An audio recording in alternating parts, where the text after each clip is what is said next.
yangiriye nzabimwiturane nzazamura inkongoro y'umukiro nambaza izina ry'Imana nzarangiza amasezerano nagiranye n'Uhoraho mu maso y'igihugu cyose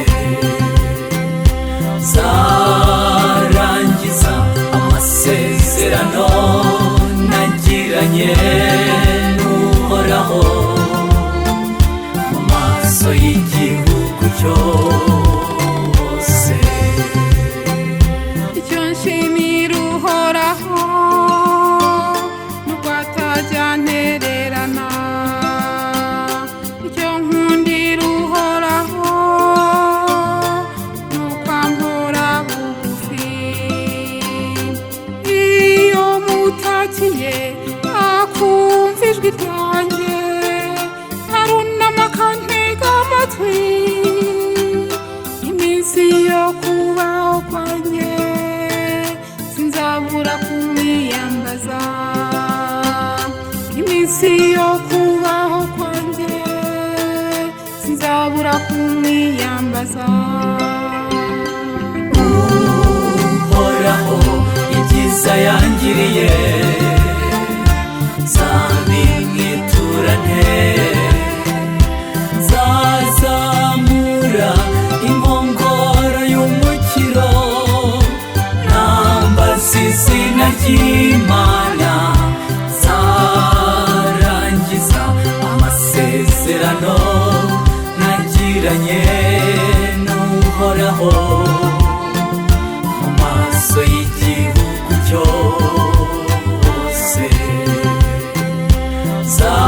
nzarangiza amasezerano nagiranye n'Uhoraho mu maso y'igihugu cyose.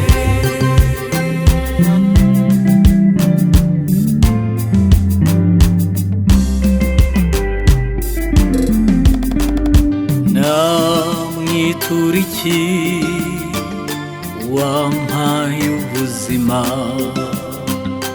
namushima nte wampaye kuramuka,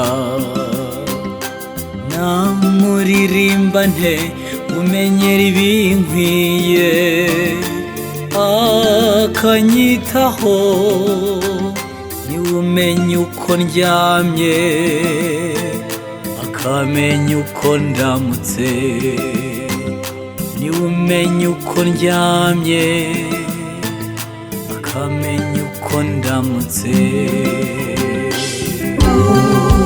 Uhoraho ibyiza yangiriye nzabimwiturane nzazamura inkongoro y'umukiro nambaza izina ry'Imana nzarangiza amasezerano nagiranye n'Uhoraho mu maso y'igihugu cyose nzarangiza amasezerano nagiranye n'Uhoraho mu maso y'igihugu cyose.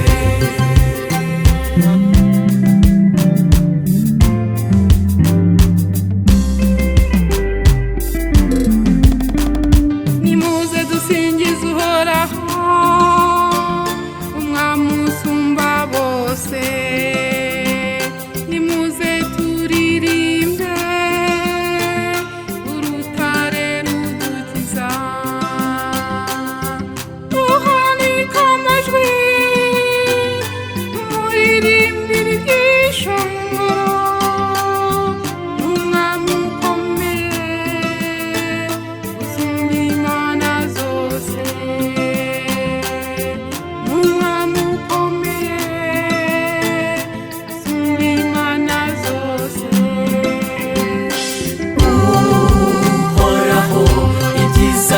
wangiriye nzabimwiturane nzazamura inkongoro y'umukiro nambaza izina ry'Imana nzarangiza amasezerano nagiranye n'Uhoraho mu maso y'igihugu cyose nzarangiza amasezerano nagiranye n'Uhoraho mu maso y'igihugu